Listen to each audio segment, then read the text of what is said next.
had to run for cover. We had to go run and jump in the closet. Oh my God. Oh my God.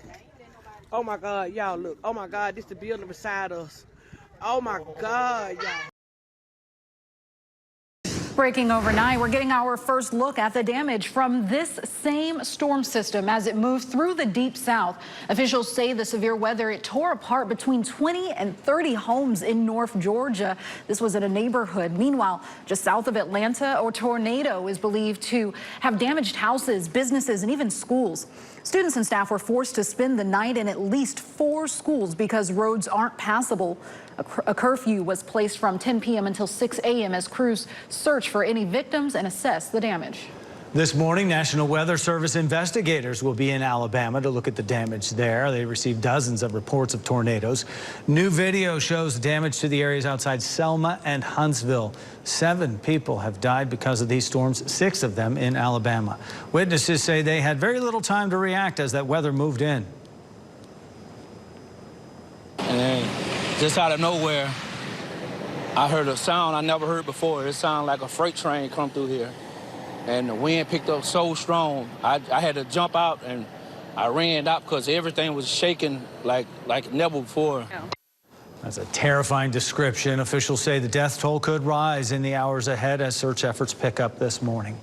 And it's a lot to take. I've been trying to salvage what I can all day, and it's just hard. It's hard. Like so many people in Selma, Coretta Smith came home to find her house destroyed. It's just, I'm in shock. Don't know where I'm going right now. Just in shock. You don't know where you're going to go tonight? No. I'll probably call a friend or get a hotel room, but it's no place like home, you know.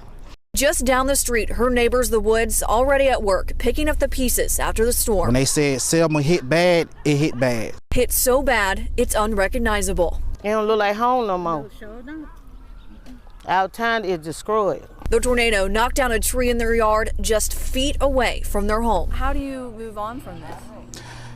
Well, I'm so used to the trees being here and looking at it every day, but looking at this, it's just amazing. Photos of families and tin roofs hanging from power lines are just some of the damage left in the streets of downtown Selma. But it's riding out the storm that may leave the biggest mark on some. It scared me, baby. But the Lord picked me up, but he brought me back down. Picked the whole house up, but I was talking to the Lord. I said, I ain't ready to go. Please take care of me for my children and grand.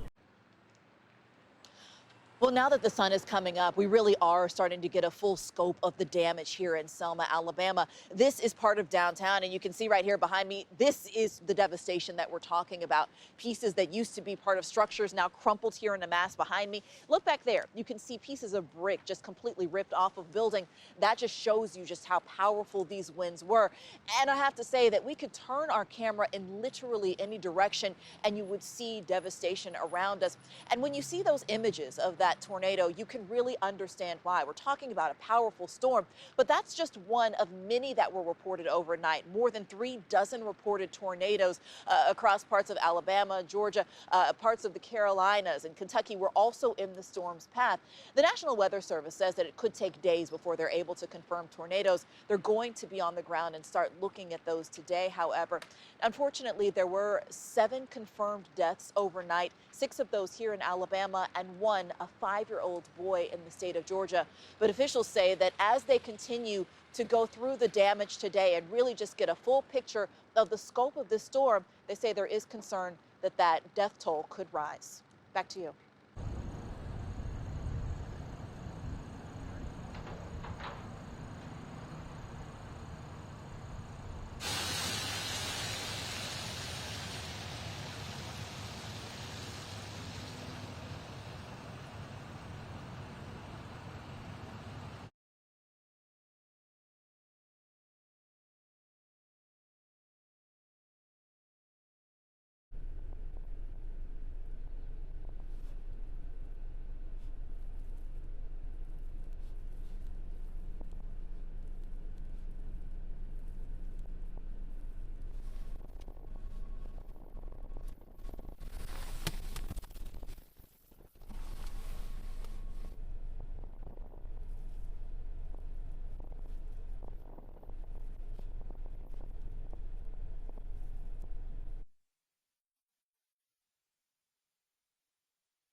And as we track the storm's impact, the chance for winter weather this weekend, a reminder, you can get real-time updates and radar with the WRAL Severe Weather app. It is free to download.